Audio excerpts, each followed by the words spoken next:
Hello student, कैसे हैं आप। आई होप आप सभी अच्छे होंगे। प्यारे बच्चों, आज हम करेंगे क्लास 6 के हिंदी के पार्ट 13 को। यह पार्ट का नाम है बच्चों बसंत। इस पार्ट का आज हम भावार्थ करेंगे, जिससे कि इस पार्ट के क्वेश्चन आंसर आप इजीली याद कर पाएँ बच्चों। तो इस पार्ट को बच्चों लिखा है प्रमोद सोनी जी ने। जो अब देख लेते हैं बच्चों इस पार्ट की पहली पंक्तियाँ। इसमें लिखा है बसंत तुम आते थे हरियाली लाते थे। तो कभी यहाँ इन पंक्तियों में ये बोल रहे हैं कि बसंत जब भी तुम आते थे तो अपने साथ साथ हरियाली लेके आते थे। एक्चुअली में बच्चों बसंत एक मौसम का नाम है, एक ऋतु का नाम है, जो जब सर्दियाँ हमारी जा रही होती हैं, मतलब फरवरी से लेके मार्च तक का जो समय होता है उसे हम वसंत ऋतु कहते हैं। लेकिन यहाँ पर कवि ने वसंत ऋतु का मानवीयकरण करके उसे बताया है। ठीक है, तो कवि यहाँ बोल रहे हैं कि बसंत जब भी तुम आते थे तो साथ में अपने साथ हरियाली लेके आते थे। पहले के समय में जब बसंत आता था तो चारों तरफ हरियाली हरियाली होती थी और नए नए फूल खिला करते थे। अब देख लेते हैं इसमें आगे पंक्तियों में क्या बोल रहे हैं कवि। चंपा चमेली रंग गेंदा भी फूले थे। तो यहाँ पर बच्चों जो चंपा चमेली और गेंदा, ये तीनों किसके फूलों के नाम है।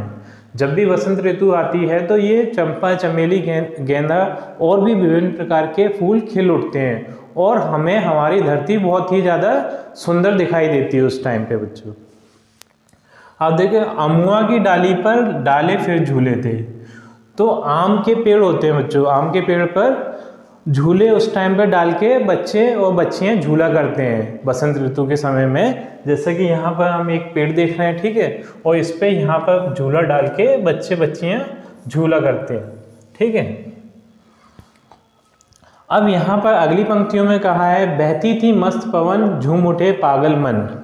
और बसंत ऋतु जैसे ही आता था तो बहुत अच्छी पवन यानी हवा चलती थी, बहुत मतलब हल्की हल्की ठंडी सी, उसमें हवा में भी एक भीनी भीनी सी खुशबू होती थी, एक मध्यम मध्यम सी खुशबू, क्योंकि चारों तरफ फूल खिले हुआ करते थे इसलिए।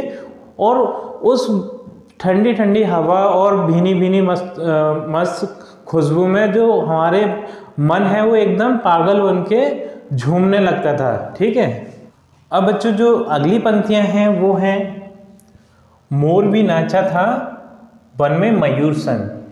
तो मोर भी उस मस्त पवन में वसंत के मौसम में एकदम मस्त होकर जो मयूर का अर्थ यहाँ लिया गया है मोरनी से। ठीक है, तो मोरनी के साथ वन में नाचा था, नाचने लगता था। ठीक है, अगली जो पंक्तियां बच्चों, स्वागत में गीत कोई कोयल भी गाती थी पत्तों के झुरमुट से कुहू कुहू धुन आती थी। उस टाइम पे जब बसंत आता था तो कोयल की भी आवाज़ आती थी कुहू कुहू करके। वो पेड़ों के पत्तों की झुरमुट में बैठकर और वहाँ से छुपकर कुहू कुहू की ध्वनि निकालती थी। ऐसा लगता था जैसे वो बसंत का स्वागत कर रही हो। जब मेहमान आता है तो उस समय हम किसी का स्वागत करते हैं ना, इसी तरीके से कोयल बसंत का स्वागत करती थी उस समय।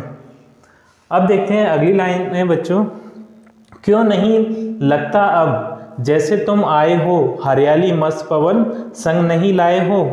अब बसंत तो आता है बच्चों, फरवरी और मार्च का महीना तो आता है, बसंत तो आता है, लेकिन उस समय जैसे पहले के समय जैसी हरियाली नहीं होती, ना ही ऐसे फूल खिलते और ना ही वो कोयल गाती, मतलब ऐसा लगता ही नहीं है जैसे बसंत आया हो।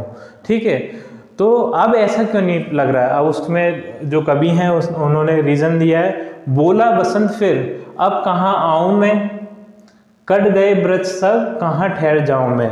अब इस पर जो बसंत है उसने जवाब दिया कि अब मैं कहाँ आऊँ, आपने जो पेड़ थे जहाँ मैं आता था, जो मेरा घर था, तो उनको तो पेड़ों को तो आपने काट दिया, अब मैं कहाँ आऊँ। ठीक है, कहाँ ठहर जाऊँ मैं, यहाँ तक हमने पढ़ लिया बच्चों। हरे भरे जंगल सब तुमने तो काट दिए, घर मेरा उजाड़ कर अपनों में बांट दिए। जितने भी हरे भरे जंगल थे वो तुमने काट दिए। वो बसंत इंसानों से बोल रहा है कि तुमने जो हरे भरे वन थे वो सभी के सभी काट दिए। जो मेरा घर था जहाँ पर मैं आता था वो आपने उजाड़ दिया और सभी लकड़ियाँ वगैरह काट के अपनों में बांट दिए। ठीक है, फिर अगली पंक्तियाँ देखते हैं, दुखी है मेरा मन कुछ तो दुख बांटो, जंगल ही जीवन है जंगल को मत काटो। अब इस बात से, क्योंकि इंसानों ने जो जंगल है वो काट दिए, उससे जो बसंत है उसका मन दुखी हो गया है, क्योंकि वो उसका घर था। तो वो इंसानों से बोल रहा है कि अब तो मेरा दुख बांटो, अब तो कम से कम मेरे दुख की ओर ध्यान दो आप, और इस दुख की ओर ध्यान देकर आप जंगल को मत काटो, क्योंकि जंगल बसंत का घर है, वो वहीं आता है। ठीक है, अब देखते हैं, मेरे घर आंगन को फिर से बसाओगे, बंजर इस धरती पर हरियाली लाओगे। अब बसंत बोल रहा है कि जब तुम जो बंजर भूमि हो गई है फिर दोबारा उसे बसाओगे। बसाने का अर्थ यहाँ ये है बच्चों कि फिर दोबारा आप उस जगह पर, बंजर भूमि पर पेड़ पौधे लगाओ, पेड़ पौधे लगाकर फिर हरियाली लेके आओ, जिससे कि वो बसंत का घर बन जाए। बसंत का घर बन जाएगा तो बसंत फिर दोबारा आएगा, और फिर दोबारा वैसी की वैसी हरियाली होगी, और फूल खिलेंगे, और कोयल की आवाज़ आएगी, और मोर वगैरह नाचेंगे। ठीक है, मेरे घर आंगन को फिर से बसाओगे, बंजर इस धरती पर हरियाली लाओगे। अब तो मैं आऊँगा वृक्ष जब लगाओगे। अब बसंत बोल रहा है कि अब तो मैं जब भी आऊँगा जब तुम वृक्ष लगाओगे, उसी समय पे मैं आऊँगा। तो इस प्रकार से बच्चों ये कविता पूर्ण होती है। आई थिंक ये कविता आपको अच्छे से समझ में आ गई होगी बच्चों। अगर आपको ये कविता अच्छे से समझ में आई है बच्चों तो वीडियो को लाइक कर दीजिए, चैनल को सब्सक्राइब कर दीजिए। आपसे मिलते हैं अपनी अगली वीडियो में।